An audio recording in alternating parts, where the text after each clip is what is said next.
Nouveau pratiquant à la messe, me demande un internaute, je m'étonne, on chante beaucoup, mais moi j'ai besoin de silence. Comment se fait-il qu'il y ait si peu de temps de silence à la messe? Alors je dirais, voilà l'explication. La messe, c'est un temps liturgique en communauté, où l'unité de l'Église, donc une communauté d'enfants de Dieu, se fait autour du Christ. Le Christ représenté par le prêtre qui consacre l'Eucharistie. Cette présence du Christ et cette présence de notre prochain sont des dimensions essentielles qui sont signifiées et réalisées par ces rituels. Mais évidemment, la valeur que prend la messe, elle n'a sa source que dans notre rapport à Dieu et à notre prochain. Notre rapport qui est fondé sur l'amour et l'humilité pour Dieu et l'attention aux autres, en acte, pas seulement en intention pour notre prochain.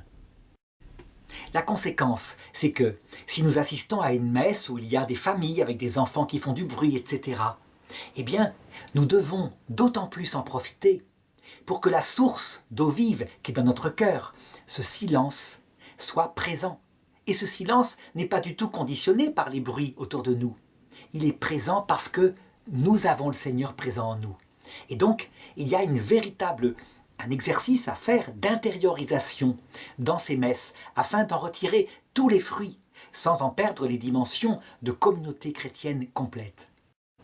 D'autre part, il faut se souvenir que le but de la messe, de la communion eucharistique en particulier, est d'emmener avec soi, dans la cellule intérieure de son cœur, le Seigneur, et aussi les intentions de prière pour notre prochain.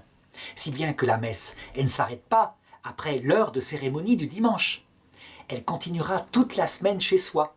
Et là, le temps de silence, on va pouvoir véritablement en vivre, profondément, si c'est sa spiritualité. Je dirais que c'est un exercice formidable parce que à la messe, comme il y a toutes sortes de personnes qui en sont rendues, je dirais à toutes sortes de degrés, de niveaux, d'âge de leur vie spirituelle, qu'il y a en particulier des jeunes qui, eux, ont du mal à s'intérioriser, mais souvent ont besoin de s'extérioriser pour exprimer leur amour de Dieu à travers des chants. Eh bien, le fait de vivre ensemble, de s'habituer, je dirais, aux différentes formes de spiritualité, fait de nous des catholiques. Ça veut dire qu'on respecte chacun là où il en est, dans son chemin, qui le mènera un jour à quoi? À la vision béatifique, où tout sera donné en même temps. C'est le plus grand des silences, puisque Dieu habite dans notre cœur et il est éternel. Et c'est parce qu'il est tout petit, la plus grande des activités. On passera son éternité à faire du bien sur la terre à ceux qui en ont besoin lorsqu'ils sont encore en chemin.